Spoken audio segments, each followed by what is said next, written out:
ሊድ ብዬ ነው እኮ አሁንም ዝም ብዬ ተጫለ ነው። አሁን እኮ የተግባባን ያለው ነገር ምን ነው ታውቃለህ? ይኸውልህ የሩታም ሰላም ሳልፈልግ ቀርቻለሁ። የእሷም ጉዳት ሳያሳስበኝ ቀርቷል። ግን ደግሞ ነገሮችን ለማስተካከል ነው እንጂ መሞከር ያለብን ነገሮችን ማጋጋል የለብንም። ከዚህ በላይ ምን ማድረግ አለብን? ይኸውልህ እኮ ምን ማድረግ እንዳለባችሁ ልነግራችሁ ነው። አንደኛ ነገር ከማንኛውም ሰው ጋር መጋጨት የለባችሁ። አንተ ከአቤል ጋር ግብ እየፈጠራችሁ ነው እና ጥሩ ነገር ስለማይፈጠር በሰላም ብናረገው ይሻላል ነገሩ ነው። ችግር ከመፈጠሩ በፊት በሰላም ነው ነገር አይደለም። ችግር ከመፈጠሩ በፊት ከነሱ በላይ ሰዓት መሆን ይችላል አይደለም እንዴ? እና ምንድነው ነገሮችን አንዴ ወጣት ነው ይገባኛል፣ ስሜት ይገባኛል። ግን ተበላሸ የማንም ፍንዳታ ቤተሰብ ላይ ይቀልድ። ሩታና እንትና አብርሃም ብቻ አይደለም ያሆናሉት ሌላ አብርሃምና ሩታ ተፈጥሯል አይደለም? እንዴት የሰው ልጅ እንደዚህ አይነት ነገር ያደርጋል? እንዴት ጓደኛው ላይ ጠላቶቹ ናቸው እንዴ?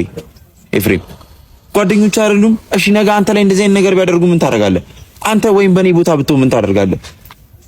ግንባሩን ብዬ ቢወጣስ እንደዛው ሆኜ ንዴት ላይ እንደዛ ሆኖ ትዕቢቱን እያየኸው አይደለም? እንዴት ትዳር ላይ ትዳር እንዲደረብ ያደርጋሉ? ትዳር ላይ ትዳር እንዴት እንዲደረብ ያወራሉ?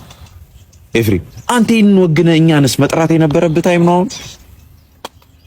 ትክክል እኮ አይደለም ኤፍሬም። አንተ ማገናዘብ ስለማይችሉ ነው እነሱ ማህይብ ናቸው። በቃ አሁን እኮ ነው ትክክል ነው የሆነ ሰው ትክክል ነው የሆነ ሰንበሪ ትክክል ነው እያልኩኝ አይደለም።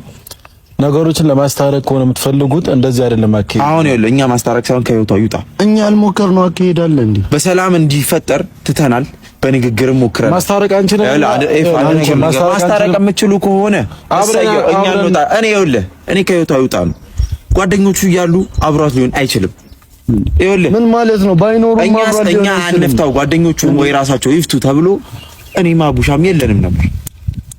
እኔ በታየለው ስላለፈው ነገር ባናወራና ስለወደፊቱ ብናወራ አሪፍ ነው። ምንም ወደፊት ላይ ምንም ነገር የኋላውን እያየን እንዴት ነው ወደፊት የምንራመደው? ኤፍሬም ይሄን እያየን ነው። ነገስ ምን እንደሚፈጥሩ በምናውቃለን።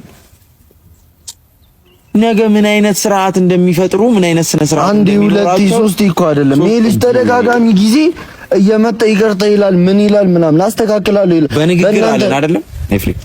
በንግግር አሉን፣ ዝም አለና በዝምታ አሉን። በጉልበት ደግሞ እንሞክራለን። ካልሆነ ደግሞ ጉልበት ደግሞ ነገር ያበላሻል እንጂ ነገር አስተካክሎ አያውቅም። እነዛ መሰሪዎች ናቸው አለ አሁንም ውሳኔ ያልወሰንኩት እንትን መፈጠር እነሱን እንደፋቸዋለን። በቃ ያልቃል ጉዳዩ ያበቃል። ከዚህ በኋላ ነገም ሌላ ሴት እንደዚህ እንዴት ነው እነሱን ወግነህ ነው እንጂ የመጣው እነሱን ጠርተህ ነበር ማዋራት የነበረው። አዋርቻቸዋለሁ ነው ቤል እንግባባ እንጂ አንግባባም። እንደዚህ ነው እየወገንኳቸው አይደለም። ለምን ነው ማሰማኝ?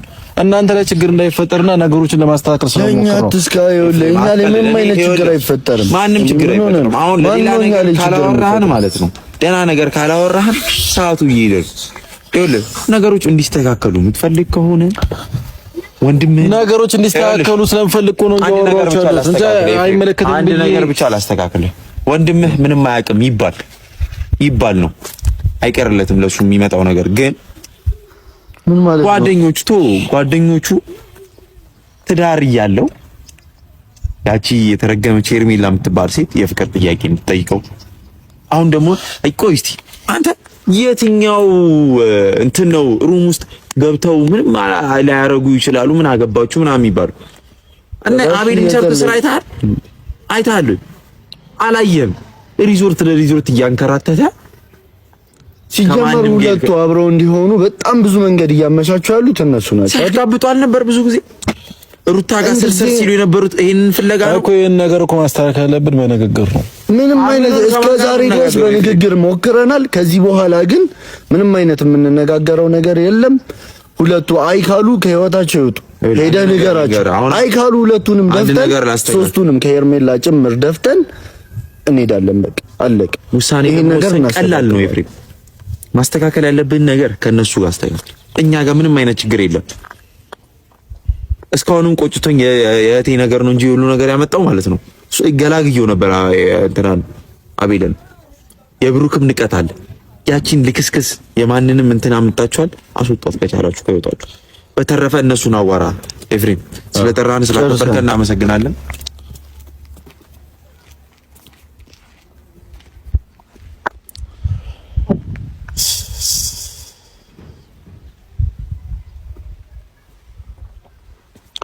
እንግዲህ ቤተሰቦች ሁሉም ነገር እንደሰማችሁት ነው። የሩታ ወንድሞች አግኝቻቸው ለማውራት ሞክሬ ነበር። እኔና እነሱ ያልተግባባንበት ጉዳይ ያው እኔ እነሱ እንዳይጎዱ ችግር ውስጥ እንዳይገቡ እና ነገሮችን በሰላም መፍታት ነበር የፈለኩት። ያው እነሱ ደግሞ ያወሩት የነበረው ነገር አይታችኋል። በዱላ ከመጡብን በዱላ እንሄዳለን ነውና ዱላ ሲሆን ደግሞ ያው አንዱ መድማቱ አይቀርም፣ አንዱ የሆነ ነገር ማለቱ አይቀርም።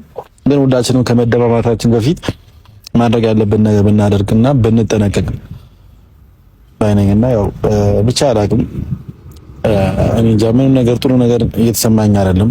አሁን ላይ ምንም ጥሩ ነገር እየተሰማኝ አይደለም። ብቻ እግዚአብሔር አንድ ያድርጋቸው። አሁንም የመጨረሻም ጸሎት የሚሆነው አብርሽና ሩታ ፈጣሪ አንድ ያድርጋቸው፣ ልጃቸውን አንድ ላይ ሆነው ያሳደጉ ነው ማለት። ከዚህ ውጭ ምንም ምለው ነገር የለም። ያው ሁሉም ነገር እንደሰማችሁት ነውና አመሰግናለሁ።